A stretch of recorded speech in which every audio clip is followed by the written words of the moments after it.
Ladies and gentlemen, boys and girls of the YouTube world, CJ Rose is back in the building. Welcome back to the channel. Word is bond, love is love. Like, comment, subscribe, but do all the above. And if you ain't doing anything today, follow my Instagram. RugerRose23 is the place to be. Okay.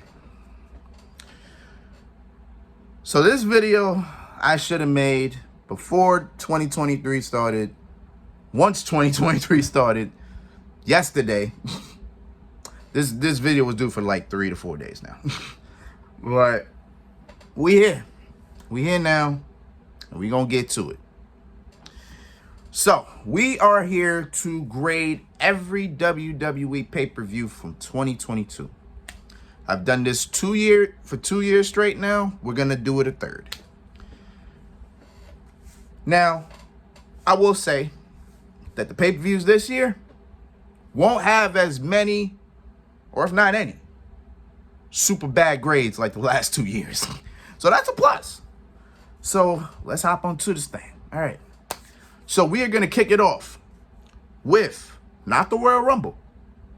This was the first year. And I don't know, in history or forever, I don't know. But this was the first year that the Royal Rumble wasn't the first pay-per-view of the year. Instead, it was a one and done pay-per-view. Day one. We the ones. We the ones. Day one. And that pay-per-view wasn't all that great. I ain't even gonna lie to you. We were supposed to have Roman Reigns versus Brock Lesnar for the Universal Championship. Instead, Roman Reigns caught COVID. And then Brock Lesnar was inserted into the WWE Championship Fatal 4-Way match, which became a Fatal 5-Way. And that was the main event, in which plans were changed for that match as well, and which Brock Lesnar won and became the WWE champion. That match was the best match of the night, because all the other matches just didn't hit. Like, you had the Usos versus the New Day for the SmackDown Tag Team Championships. That match was okay. It actually started the show. You had RK Bro versus the Street Profits for the Raw Tag Team Championships, in which RK Bro came out with the Migos. Rest in peace, Takeoff. You had Drew McIntyre versus Madcap Moss, a match that I know was supposed to be maybe Drew McIntyre and Jeff Hardy versus the Happy folks, Happy Corbin and Madcap Moss. But because Jeff Hardy got released, I want to say weeks before that, it was just Drew McIntyre and Madcap Moss. And of course, Becky Lynch versus Liv Morgan that night too for the Raw Women's Championship. And as well as Edge versus The Miz. That match bored me, I ain't even gonna lie to you. So, considering the fact we only had one good match, and the other matches were kind of mid or just I give day one a D plus. A D plus? Yeah, D plus. I give it a D plus, only because, again, I think the WWE Championship match saved that whole pay-per-view. Other than that pay-per-view wasn't really much to really talk about. Then we go on to the Royal Rumble. And boy. Boy. Ooh. From one not so great pay-per-view to another. The Royal Rumble 2022 was not that great. Was not at all. It started off great, because you had Roman Reigns versus Seth Rollins for the Universal Championship. This was one of two matches that Roman Reigns would... this is actually the first time Roman Reigns was not in the main event. I think for the first time since... Yeah, so for the first time since 2020, this was the first time Roman Reigns was not in the main event. Instead, he was defending the championship against Seth Rollins. In a great match, a great opening match to the Royal Rumble. But it ended in disqualification. Seth Rollins won. Then Roman Reigns beat the hell out of him after that. So that's that. But from there, I think the pay-per-view went kind of downhill after that. I think Becky Lynch defended against Doudrop If I can remember, I gotta check notes. Yeah. This is a Becky Lynch defended championship against Doudrop, the Raw Women's title. Edge and Beth Phoenix versus The Miz and Maurice. What else? Oh, yeah. And then we just had the WWE Championship for the first time ever. Brock Lesnar versus Bobby Lashley. The almighty Bobby Lashley. That match was underwhelming because that match was just more to expand the story of Roman Reigns and Brock Lesnar. But Bobby Lashley did beat Brock for the WWE Championship. And then, of course, the Royal Rumbles, which the Women's Royal Rumble wasn't bad. It wasn't bad. It could have, well, yeah, it just wasn't bad. It wasn't bad. The Men's Royal Rumble, however, whoa, that was, whoa. Once Brock Lesnar came out at number 30, that's when we all sat here and went like, well, we already know who won. And people want to sit here and say, oh, I remember people said, oh, when Brock Lesnar came out, the crowd went crazy. No, when Brock Lesnar came out, that place started booing because they already knew Brock was going to win. And sadly enough, he did. So,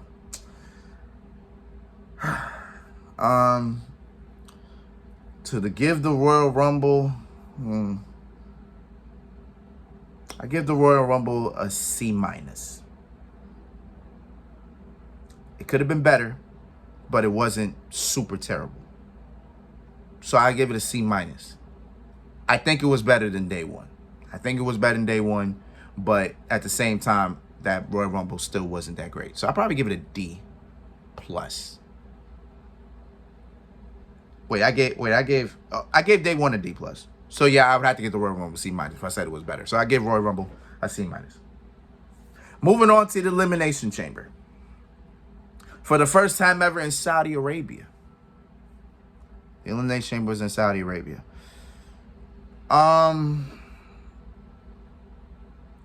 The Chamber?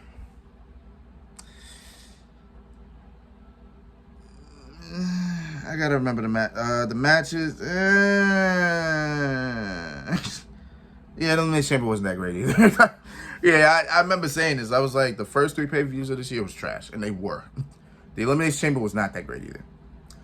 Roman Reigns, once again, started a pay-per-view for the first time. Not for the first time, for the second time, Roman Reigns started a pay-per-view. It was against Goldberg for the Universal Championship. When Roman Reigns beat him in 5 minutes, as I predicted, he would win him. He beat him in 5 minutes, and he did. If that match went any longer than 5 minutes, I would have had a problem. Becky Lynch faced Lita for the Raw Women's Championship. That match was okay. Charlotte and Sonya Deville faced off against Ronda Rousey and Naomi. That match was eh. What else? Is it the Chamber? Drew McIntyre versus Madcap Moss in a rematch. I think that was a Falls Count Anywhere match, I believe, if I'm not mistaken. Yeah, that was a Falls Count Anywhere match. That still didn't make it any better. And of course, we had the Chamber matches, in which Bianca Belair won the women's. And then Brock Lesnar went out there and won back the WWE Championship, confirming that we will have a title unification match at WrestleMania.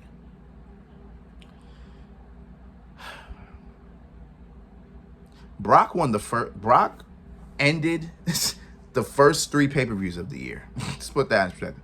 He won the WWE Championship at day 1. He won the Royal Rumble. And he won the WWE Championship back at Elimination Chamber. He ended the first 3 pay-per-views of the year. So with that being said, the Elimination Chamber was mid. So I probably give that a C- as well. I give it a C- as well. But the first 3 pay-per-views, hit and misses. And then we got to the granddaddy of them all. We got to WrestleMania, where I will say WrestleMania was good. I think it was unexpected because a lot of people were bringing down WrestleMania. But it was good. It was good. Of course, what main evented the card was, of course, Roman Reigns versus Brock Lesnar, the WWE Championship versus the Universal Championship title unification, where Roman Reigns became the undisputed Universal Champion. Then, of course, you had Stone Cold Steve Austin coming out of retirement for the first time in 19 years to take on Kevin Owens in a no-holds-barred match. That main event in night one, and that was brilliant. That was a great match. Cody Rhodes came back to WWE, taking on Seth Rollins. In my opinion, the match of the whole thing. That match was amazing. Bianca Belair faced Becky Lynch for the Raw Women's Championship, and arguably you could say that was the best match of the whole thing, because that match was just great as well. You also had Charlotte Flair versus Ronda Rousey for the SmackDown Women's Championship. You had Naomi and Sasha beat Carmella and Zelina, Liv Morgan and Rhea Ripley, and Shayna Baszler and Natalya for the Women's Tag Team Championships. You had Bobby Lashley beat Omos. You had RK Bro beat the Street Profits and Alpha Academy for the Raw Tag Team Championships. You had the Usos beat Shinsuke Nakamura and Rick Boogs for the SmackDown Tag Team Championships. AJ Styles and Edge faced for the first time ever. Edge was able to win, and then that started the whole thing of Judgment Day. That's when Judgment Day was starting to get born. I don't want to look at my reference. I want to think of it. Austin Theory versus Pat McAfee also was there, which turned into Pat McAfee won, which then turned into Vince McMahon versus Pat McAfee. Vince McMahon buried Pat McAfee, which is just still crazy to think about. Then Stone Cold Steve Austin came out there and stunned everybody. That was a great moment. The Brawling Brutes beat the New Day. I don't want to look at my reference. I'm gonna look at my reference.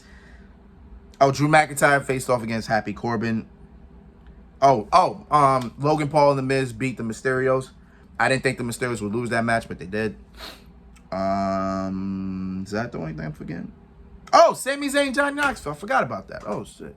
That was probably the most fun match of the night. Sami Zayn, man. That just showed you, man. Sami Zayn. Give Sami something. He'll make it work. Is that it? Yeah, that was it. So with all those matches at WrestleMania, both night one and night two, as a whole, I give WrestleMania I give it a B. Minus? I give it a B minus. I was about to say B plus, but that means it was really, it was good. It wasn't really. It was good. Like, it was good. Like, you could watch it good. You know what I'm saying? And there's a couple matches on there that you could rewatch again and again. Good. You know what I'm saying? I want to say it was very good. It was good. So I give it a B. I give WrestleMania a B. And then we're off to WrestleMania Backlash, where that was pretty much just a night of rematches, pretty much. It was highlighted by a 6-man tag between the Bloodline at the moment. It was the Usos, who were the SmackDown Tag Team Champions, with the undisputed Universal Champion Roman Reigns, as they faced off against Drew McIntyre and the Raw Tag Team Champions RK Bro. That was a good match, a very good match, and of course the Bloodline won that. You had Cody Rhodes versus Seth Rollins round 2. It wasn't as good as round 1, but it was still a good enough match. Cody Rhodes was able to outsmart Seth Rollins and win that one. Bobby Lashley versus Omos. Omos able to get his revenge. What else happened? AJ Styles and Edge had their rematch. Edge was able to come out on top again, and Rhea Ripley joined the group. So now that's pretty much when Judgment Day was that's when Judgment Day was born. Charlotte Flair and Ronda Rousey for the SmackDown Women's Championship in a I Quit match Definitely better than the WrestleMania match. That WrestleMania match was just, whew, that was a dumpster fire. Whew, that was a dumpster fire. Oh, and the last match was Madcap Moss versus Happy Corbin. That's when Happy Corbin turned his back on Madcap Moss. All right, so with all that, I give WrestleMania Backlash maybe a C. A C? Yeah, I give it a C. Because Cody Rhodes, Seth Rollins was really good. Ronda Rousey and Charlotte Flair was a little better than the WrestleMania match. And of course, the main event was that good. So yeah, and AJ Styles and Edge was good again as well. So yeah, I give it a C. A solid C. A solid C. As we move on to Hell in a Cell. And this, this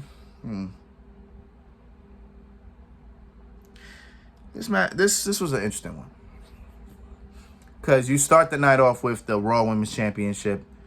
Bianca Belair defending against both Asuka and Becky Lynch. And that was a very good match. So that was a great way to start the pay-per-view off. You had Bobby Lashley beat Omos and MVP in a 2-on-1 handicap match. You had AJ Styles, Finn Balor, and Liv Morgan take on Rhea Ripley, Edge, and Damian Priest, Judgment Day. Judgment Day is able to get the W on that one. Theory, who became the United States champion, defended it against Mustafa Ali, and he won that. And what else? Oh, Madcap Moss and Happy Corbin faced again, I think, in a no-holds-barred match. Or false count. No, I think it was either false count anyway match or no-holds-barred match. It was still a no-qualification match. And Kevin Owens faced Ezekiel. And he beat Ezekiel. Now, I am forgetting one match.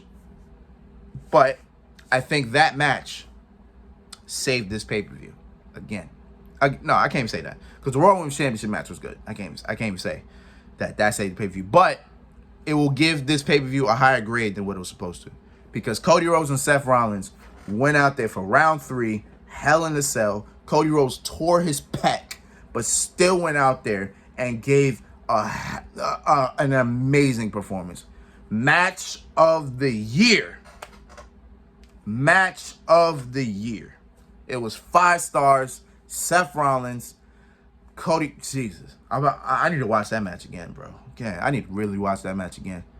I think they put that on the WWE YouTube page. Because if they did, I'm watching that match. That's a fact. That was a damn good match. 5 stars all around. Now, due to that match and the Raw Women's Championship match, I started it from the first match to the final match. Hell in a Cell gets a B-. It gets a B-. Has to. You got a 5-star classic on there. It gets a B-. I mean, I'm sorry. Yeah, it gets a B-. Imagine if Cody Rhodes was healthy. I think the fact that he was hurt and he still wrestled probably made it more dynamic. It made the dynamic a little bit more crazy. So yeah, I give it a B-. As we move on to Money in the Bank. This got a little. It was here. Like literally, this one was up and down. It started out off with the women's ladder match, Money in the Bank ladder match, which was a botch fest. That match was a car wreck. That match was a car wreck. But Liv Morgan won. So the winner of the match was great. How the match went was bad. That match was crazy. That match was bad. You had Bianca Belair versus Carmella when it was supposed to be Bianca Belair versus Rhea Ripley, but because Rhea Ripley got hurt, Carmella took her place. It was Theory versus Bobby Lashley for the United States Championship, which Bobby Lashley won. I didn't think Theory was I didn't want Theory to lose that, but that got rectified at the end. The Usos versus the Street Profits. They went out there and put on a classic. That was a classic. Oh, I gotta figure out if that's on YouTube, WWE's YouTube page. I gotta check that out. Whew, that was a classic match. Ronda Rousey versus Natalya for the SmackDown Women's Championship was actually on this too. And this was when Liv Morgan cast in to become the SmackDown Women's Champion. And that was a hell of a moment. We love that moment. And then, of course, the men's Money in the Bank ladder match, in which Theory was added to the match. And he won. So the ending was kind of... The final match kind of made it look like they were just trying to push this into our faces, which they did. And with all that,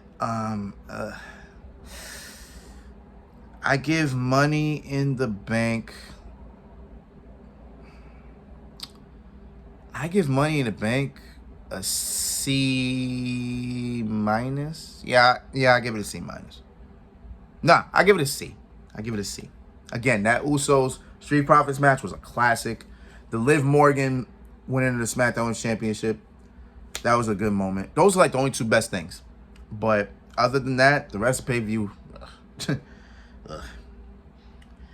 On to the biggest party of the summer, on to SummerSlam, where this was the first pay-per-view ever without Vince McMahon overseeing things. This was a big pay-per-view. It had to deliver. Did it deliver? Yes. I believe wholeheartedly this pay-per-view delivered. It delivered. You started the night off with Becky Lynch versus Bianca Belair for the Raw Women's Championship. That was a very good match. And this is also when Bayley, Dakota Kai, and Io Sky came back to WWE. And this is when Damage Control was formed. That happened. The Usos versus Street Profits for the undisputed tag team championships with Jeff Jarrett as special guest referee. That match was not as good as the Money in the Bank match, but it still was pretty. It was pretty solid. Pat McAfee took on Happy Corbin. That match was fun. Yeah, that match was fun. Logan Paul in his very first singles match in WWE taking on The Miz, and Logan Paul surprised us all. But Logan Paul had a hell of a performance.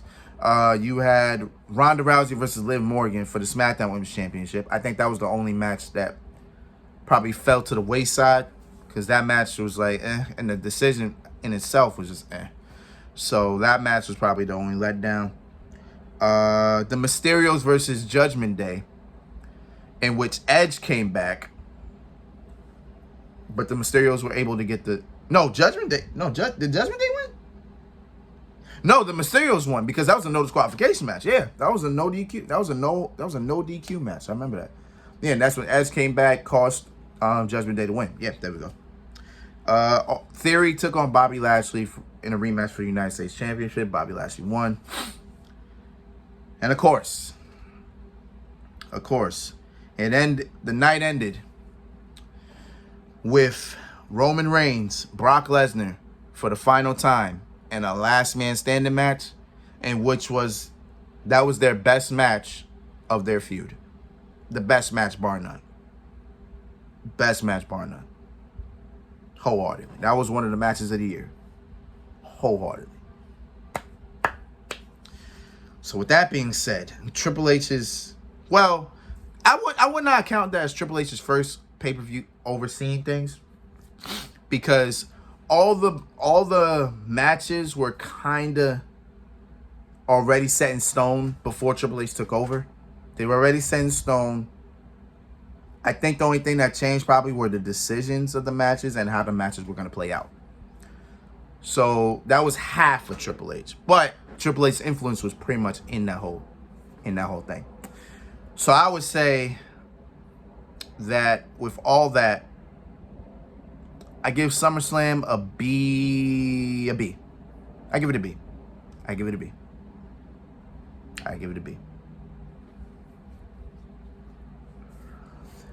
Till now we advance to Clash at the Castle, WWE's first UK show in 30 years. And when I sit here and tell you that this didn't disappoint, I believe Clash at the Castle was probably the best pay-per-view of the year. It had to be. Because this was amazing. You had Bianca Belair, Bliss, and Asuka taking on Damage Control, Bayley, Dakota Kai, and Io Sky to start the night off. It was a pretty solid match. It was a pretty good match. All women went out there and did what they had to do. Boom. You also had Liv Morgan versus Shayna Baszler for the SmackDown Women's Championship in a match which I wished Shayna Baszler won, but it didn't go down that way. You also had Matt Riddle versus Seth Rollins, and that was a very good match. Seth Rollins winning his first and only pay-per-view match of the year. Go figure. Edge and Rey Mysterio teaming up for the first time since 2002 as they took on Judgment Day, in which Dominic Mysterio turned heel and turned on his father. And then the two matches that made this pay-per-view what it was. Sheamus and Gunther went out there and produced one of the greatest Intercontinental Championship matches of all time. A classic. A classic between those two. Boy. And then, of course, the main event. Roman Reigns versus Drew McIntyre for the Undisputed Universal Championship, in which a match everybody and their mother thought that Drew McIntyre was going to walk out Undisputed Champion. Instead, Solo Sikoa made his roster debut and helped Roman Reigns retain. Whew. But that match itself was still so damn good. Ooh. Whew. Yep. Pay-per-view of the year. For me. Actually, I got to think about it. We got three more. Okay. But I still think that was still one of the best pay-per-views of the year. Let me jot down the other three and then we'll talk about it. But Clash at the Castle, A-. A-. It would be an A. It would be an A. But Liv Morgan and Shayna Baszler screwed that up because that match was kind of boring. And the crowd didn't even get into it that much. But I give Clash at the Castle an A-. I give it an A-. Off grip, an A-. As we move on to Extreme Rules. And this was the first Extreme Rules in the last couple years to actually be extreme, where every match had a stipulation. Every match. You had the Brawling Brutes versus Imperium. 3-on-3, 6-man tag team match. A good old-fashioned Donnybrook match. That was a very physical match. It was a very good match. Definitely good to start off the show. You had Bianca Belair versus Carmella. Bianca Belair versus Bayley. I don't know why I was thinking Carmella. Bianca Belair versus Bayley in a ladder match. Was it a ladder match? Yes, this was a ladder match. Yeah, Bianca Belair versus Bayley in a ladder match, which was pretty good. You had Drew McIntyre versus Karrion Kross in a strap match. Karrion Kross won that one. You had Liv Morgan versus Ronda Rousey, Extreme Rules, in which Liv Morgan lost. And Ronda Rousey once again became the SmackDown Women's Champion. You had Edge versus Finn Balor, match of the night in the I Quit match. This was definitely a match of the night. And, of course, Seth Rollins versus Matt Riddle in a fight pit match. That was actually the main event. But, of course, this pay-per-view will always be remembered for the return of Bray Wyatt. An amazing return. I loved every minute of it. It was a perfect return. It felt like a perfect return. So with all that said, I give Extreme Rules. I give Extreme Rules a B plus. I give it a B plus. Again, if Liv Morgan and Ronda Rousey was a little bit better, I would have gave this an A. That's how good the pay-per-view was. Pay-per-view was really good. As we move on to Crown Jewel. Crown Jewel. Another good pay-per-view. So far, the last pay-per-views, the ones under Triple H's regime, have been very good. Have been good, solid, very good. And of course, Crown Jewel was highlighted by the main event. Roman Reigns, Logan Paul, undisputed title on the line. Nobody wanted this match. I didn't want this match either. Nobody wanted this match. But Roman Reigns and Logan Paul went out there and smashed it. They did a very good job. This was a very good match. But of course, Roman Reigns retained. Brock Lesnar, Bobby Lashley, round 2, in which Brock Lesnar won because he held Lashley. So Lashley went for the hurt lock, but Lesnar was able to counter that and able to pin Lashley. You had Bianca Belair versus Bayley in a last woman standing match for the Raw Women's Championship. Bianca Belair won that.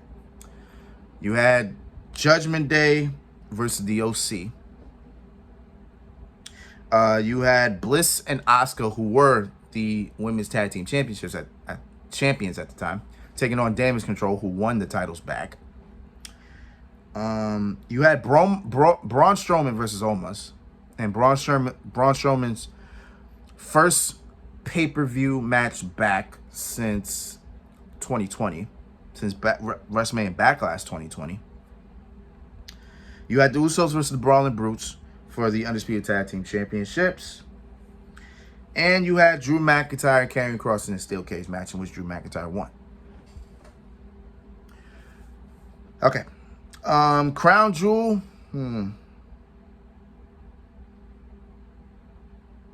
You know what? I'll probably give Crown Jewel a B plus. Maybe an A. Did I give it an A minus? You know what? I'll probably give Crown Jewel an A minus. I give it an A minus. So now it's competing with Clash at the Castle. Because both pay-per-views were good. Both pay-per-views were really good. So I'm right here. So if you think Crown Jewel was the best, cool. If you think Clash at the Castle was best, cool. And then we go to the final pay-per-view of the year, which belonged to Survivor Series. Give me 1 minute, because I got to get to it. Okay, here we go. Survivor Series. War Games, because this was the first time War Games was in WWE since WCW. Well, NXT has had War Games, but the main roster has never seen War Games before. So this had AJ Styles versus Finn Balor, the proper match that we were supposedly the proper match.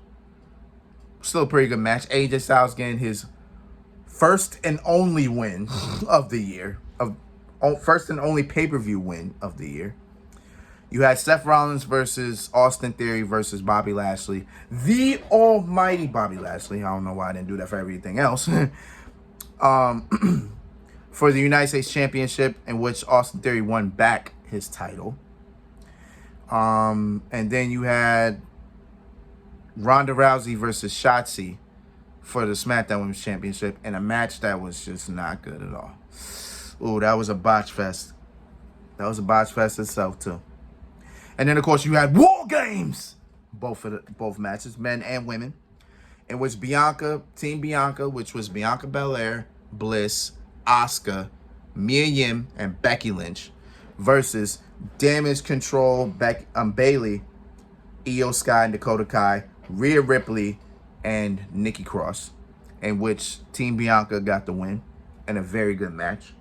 And then, of course, you had the main event, the men's War Games match, which was Kevin Owens, Drew McIntyre, and the Brawling Brutes, as they took on the Bloodline, the entire Bloodline. The first time ever, the whole entire Bloodline was in action.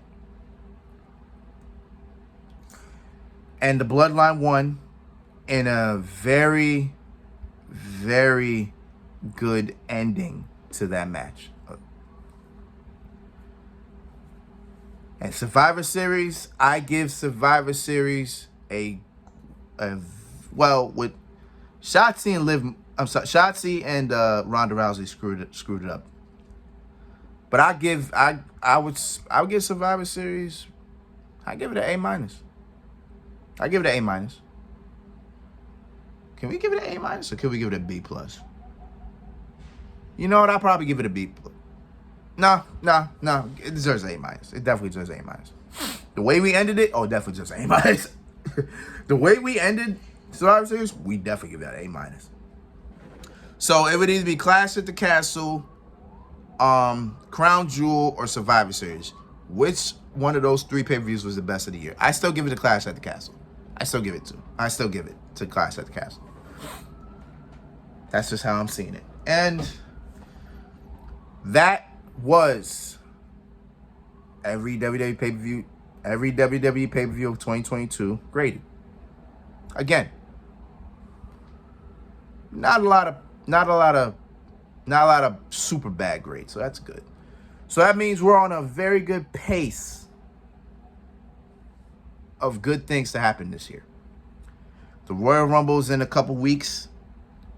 Let's see how that builds up. I'm down for it no matter what. And yeah, that's it. So until then, it's been Rose, man. Thank you for watching. Thank you for all the love, support. As always, you already know, man. Listen, whatever happens, I'm here. And we just continue to get better. Hopefully, we hit 800 subscribers this year. If we can get 900, that'd be beautiful. You already know what it is, man. So until next time, peace, love, 100. Yeah.